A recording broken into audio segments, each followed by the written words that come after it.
You get educated? Woo! This is one heck of a riparian zone right here, boys. I tell you what. That almost went up my nose. I'm Erick Baker, and I've lived in Tennessee my entire life. However, for the last decade, touring the world, I've only seen it passing by from a windshield. But finally, Tennessee is calling me back where I belong. There's a place you've never been that's right where you want to be. I want to rediscover how great my home state is, and I want you to come with me. Uncharted.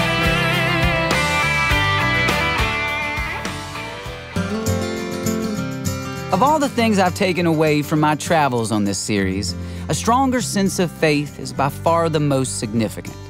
Webster's dictionary defines faith as complete trust or confidence in someone or something. For some folks, that someone or something will be the unbendable rules of science. For others, it'll be something slightly more spiritual.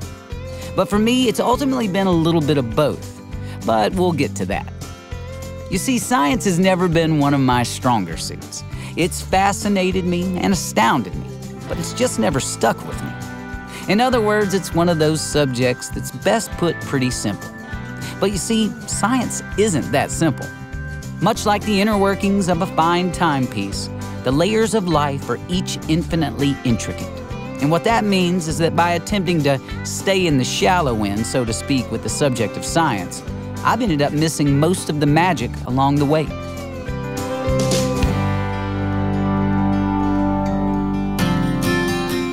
So when the Tennessee Wildlife Resources Agency first approached us about this episode, I was a bit stumped.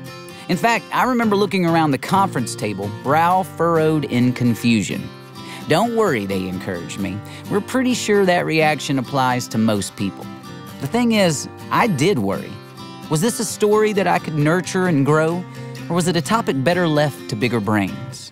Simply put, I didn't have faith. But all the same, the crew and I packed our bags and headed out to dig into riparian zones, whatever that is. Our first stop was the Blackburn Fork Scenic River outside Cookeville. Now, chances are you've at least heard of, if not visited, Blackburn's most prominent feature, Cummins Falls. But as TWRA private lands biologist Michael McCord was about to explain to me, the falls are made possible because of the water flow behind them, the health of which is all determined by riparian zones.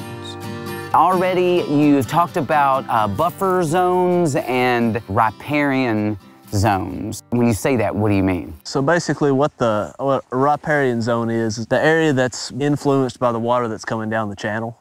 What areas flood on a regular basis, what areas show vegetation that's typical of a floodplain situation. Specifically, what does a riparian zone do? A riparian zone serves as a buffer and a filter. If we can keep soil in the field versus in the creek, if I'm a farmer, I want my soil in my field. Absolutely. Because that's where I'm investing my lime and my fertilizer to build up that fertility, and then if it washes away, then I've lost that. That's a lose-lose for the water as well as the farmer. You know, as you're working with a landowner and you're looking at their land and their situation, what are you trying to get them to do? Basically trying to let these systems function as they should. I want to minimize the inputs in there, because when we're keeping them cleared off, when we're putting fertilizer, herbicides in there, then we really create the opportunity for that to end up in our water supply. The foundation of what we do, though, is planning. We want to make sure that a landowner knows exactly what to do, exactly how to do it, so they can be successful doing it. So when you look at a project, I'm assuming trying to plant native species stuff, is that part of the plan, or? Generally, we're exclusively using native species. Oftentimes, it's better for us to at least take a year or two and see what's going to happen, because if there's certain species of non-native plants that show up, there's no way for us to go in after the fact and try to get that invasive species out.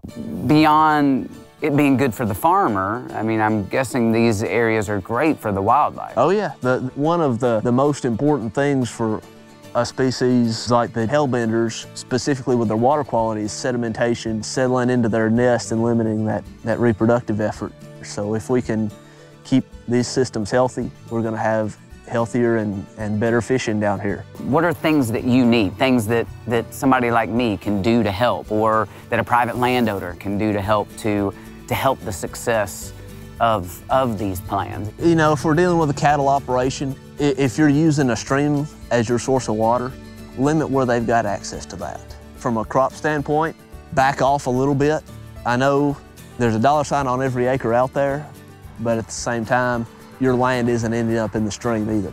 Natural resources, once we use them up, we can't easily get them back. You know, this is some prime real estate. Yeah. That may not be prime for much anything else. You can't build a house on it, you can't farm it very well, but this is the last line of defense to keep that soil from ending up in the stream and flush down the toilet basically after that. Well, I mean, we've talked about a lot in the dynamic system, and can you show me some specific examples of that? And yeah, let's go take a walk. And then we'll spread the news, right? About riparian zones, riparian zones! Welcome to the riparian zone, everyone. Let me show you around. Now that I knew what a riparian zone actually was, I headed off to West Tennessee to learn how both state and federal government agencies were coming together to help private landowners create more of them. This whole area is called a riparian buffer.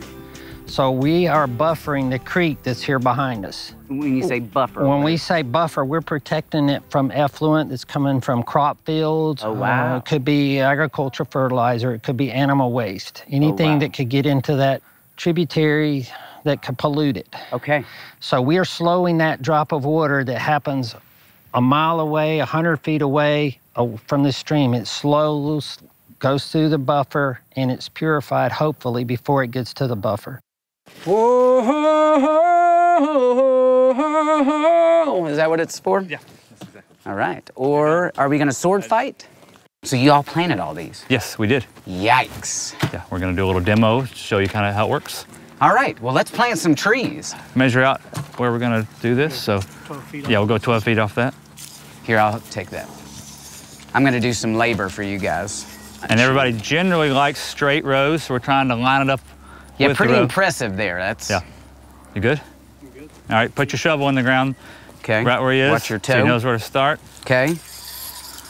All right, so you need to dig a hole that's about the size of this pot. All right.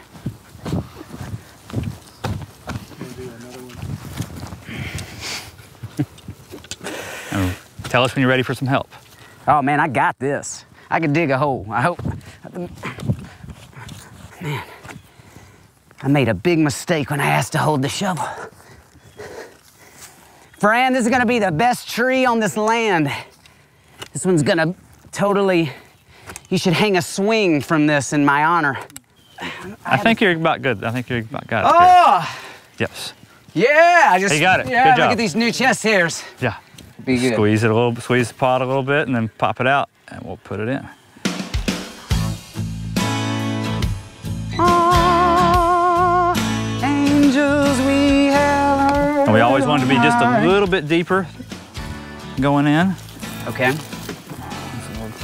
Get loose dirt. I'm gonna get some dirt under my fingernails, and Yes. I'll be able to tell my wife I actually did some work today. That's right.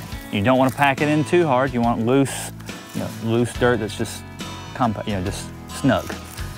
So our tree here, it's a really gorgeous tree. Yeah. But if we just leave it here, then it's exposed to all the deer, and all the beavers, all the voles, numerous different things can come and eat this and rip it out of the ground. We had one client that he did not use tubes, and all his trees got jerked out of the ground. Oh man. Because deer would come through and they'd bite the top of it and pop it right out. So the tree tube is like a mini greenhouse, and it's gonna get the tree up taller, quicker, and then it's gonna get up above the height of the deer. So now we're gonna slip the tube over it. And keep all the branches in there. And we wanna get a little bit of depth. We're gonna get it down a couple inches, about an inch or two down. Okay. That way your voles and moles can't climb in there. You want a good inch thick seasoned oak stake. Yeah. So we tighten that up, the wind won't blow it away. Okay. The deer's not gonna run it over. And so this is a little protector to keep the birds out. Man. So you don't have a bird nest end up in here. And then as it grows, it'll just kind of push that Yeah, it'll off. push that out, and this has a little seam on it right here. Yeah, I see. That as the tree grows, It'll pop it right off. So then do you come back and follow up with these trees? Yeah, you want to make sure that they're still alive. There's no issues that that a herd of buffalo or a herd of cattle hadn't come through and knocked them over. Right. Which has happened. And then you want to make sure there's trees still in here. That's something that you didn't have a bad batch of seedlings or that a bad survival year, because you've already got your supplies here. The tree is actually part of more of the cheaper part of this whole scenario. So if you've got this already here, you can plant another tree if you did lose the tree. Yeah. Well, hey, king of the riparian zone, man. This is fun. Thank you. If we're getting paid by the tree, you plant another one? We need to get busy. Yeah. All right, let's plant another one. There's nothing for a case of questioning your abilities quite like a double dose of doctorates and department heads. And yes, I'm being sarcastic. The truth of the matter is, showing up to so many specialists was not only a surprise, but made my grasp on science feel all the smaller. With representatives from TWRA, Tennessee Valley Authority, Natural Resources Conservation Service, Farm Service Agency, and the Nature Conservancy, I was surrounded by some of the best minds in the business concerning land management, water quality, and model farming practices.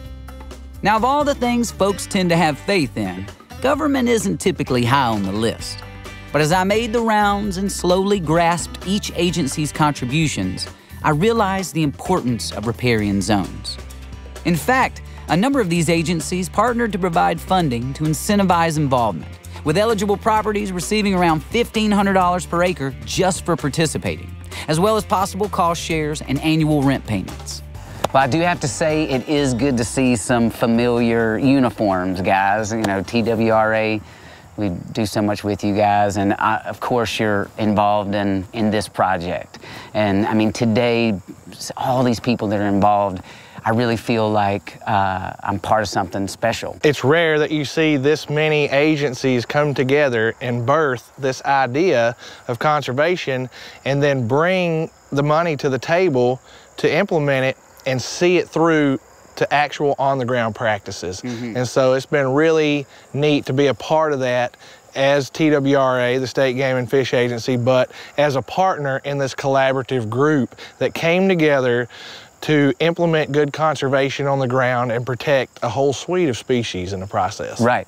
And that's, I keep going back to the key ingredient being the private landowner. I mean, that's where we are right now, on private land, and where, they're helping in y'all's job to conserve wildlife, protect wildlife. I mean, the wildlife are gonna flourish, right? We feel like we're in our infancy, but TWRA and our private lands program is just coming up on a 10-year anniversary, but having biologists out there to work with private landowners and guide them through this process to get the best conservation on the ground. Guide them through the maze of conservation programs that are out there to help fund these projects too. Rural life is sacred in the state of Tennessee. And as landowners who enjoy rural life, we want to be good stewards of the land. And if you want to be a good steward of the land and you want to protect the soil, air, water, and wildlife that are on it, that's why you should come to us. That's why you should talk to a biologist and have them guide you through these maze of programs, is to be a good steward of the land. And protecting something sacred. I love that, man. That's awesome. I feel honored and inspired to have followed all of you guys around today. Thank y'all for what you're doing, and good hanging out with y'all too, man. Enjoyed it. Yes. Just one last point. We mentioned programs a lot, and some people may not be interested in programs. Clint and the other biologists will still provide a management plan, and they can take it or leave it from there just on their own if they want. So there's no commitment that they have to be involved in the program. And then they get to hang out with this guy, right? You bet. Winner, winner. Time well Wild game dinner. Awesome. So far, I'd wrapped my mind around what a riparian zone actually is, as well as what it takes to restore them. Next, I wanted a sneak peek at what they look like when they're performing well. And as luck would have it, the finest minds on the matter are fellow volunteers. Just want to point out, this is the classroom for the day. If you follow the series, then you know that I found myself alongside the students of UT's Institute of Agriculture on several occasions. Today, I'm wading a little deeper into our partnership by joining up with the Stream Ecology course. And given that ecology is all about the relationship of organisms, not only to one another, but their surrounding environments, it turns out that stream ecology is reliant on robust riparian zones.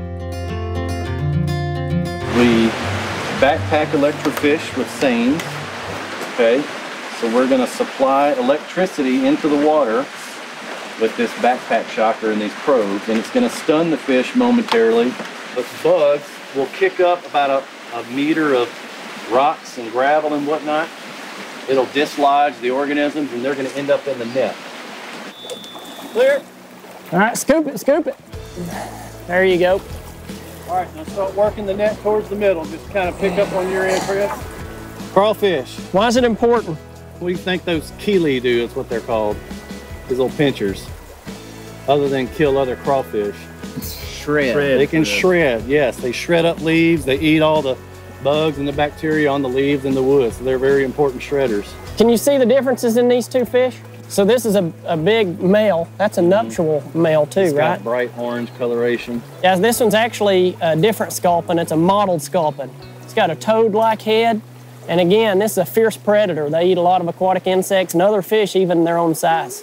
Y'all are lucky. I mean... Well, we were talking about that yesterday. You know, we're snorkeling in Little River. Yeah. I'm like, we're in class. Y'all realize that? I mean, you soaking that in? Yeah. Because imagine all the people in the econ and calculus. Totally, man. Totally. What a terrible life. With their face in a book somewhere. That's right. 5, 6 different kinds of fish. And I mean, you never know all that's under there. Shocked them. Brought them up. Awesome. Thank y'all for letting me do this. I'm not taking anybody else's turn, am I? Look out, fishes, here I come! That is Rebus malgamingus. You got it! Yeah!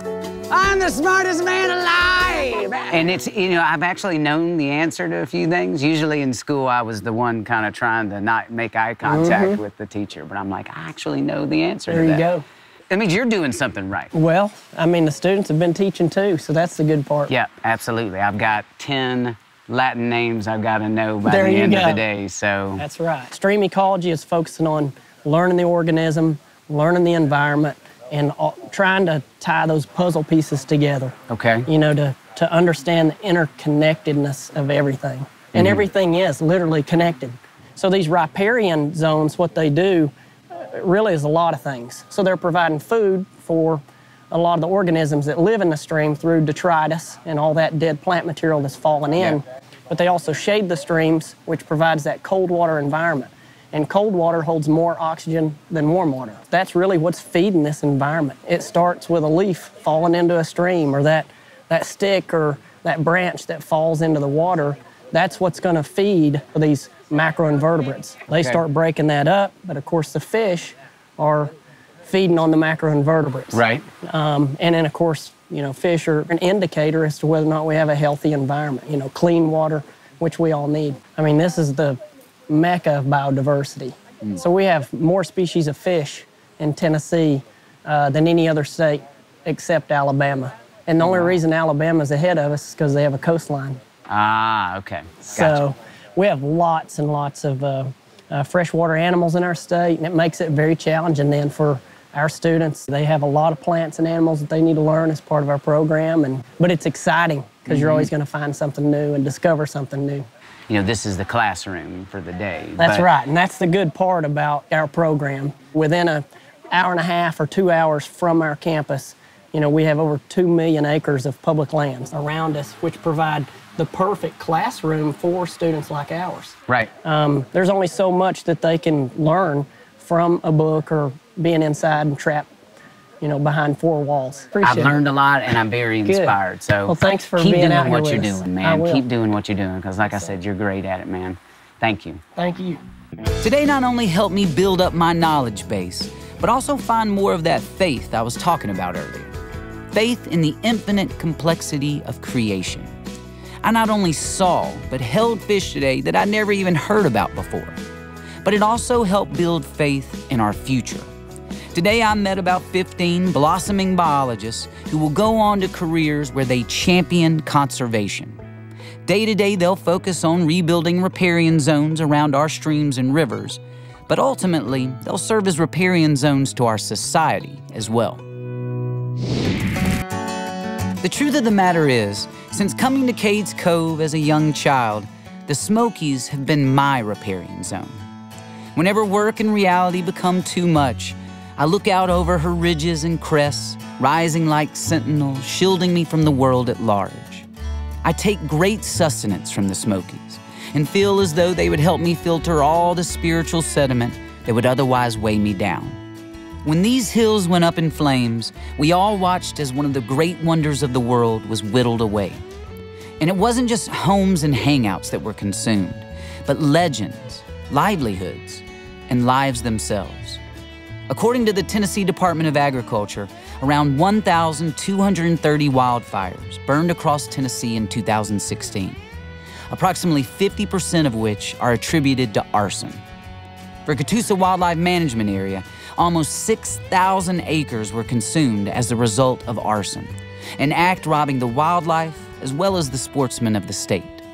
What happened specifically here? This is one of the arson fires that we had. Now, this is around a 25 acre stand. We're standing here on a hillside. Right. You know, this is a fire that came through from this direction down below us. So this is a great condition. Fire burns hotter, heavier, faster coming up a topography like this. Okay. So it's going to scorch, black, and kill more. This is a pine plantation that we had planted back in the spring. Okay. So it torched it pretty good. Which means it's whatever you had planted isn't going to come back. Yeah, and it's black like this. We'll have to plant it again this spring. How do you know that this definitely was an arson fire? There's no doubt in our minds that this was arson. We've got two roads, right at the end of those roads simultaneously. Fires were started at the same time.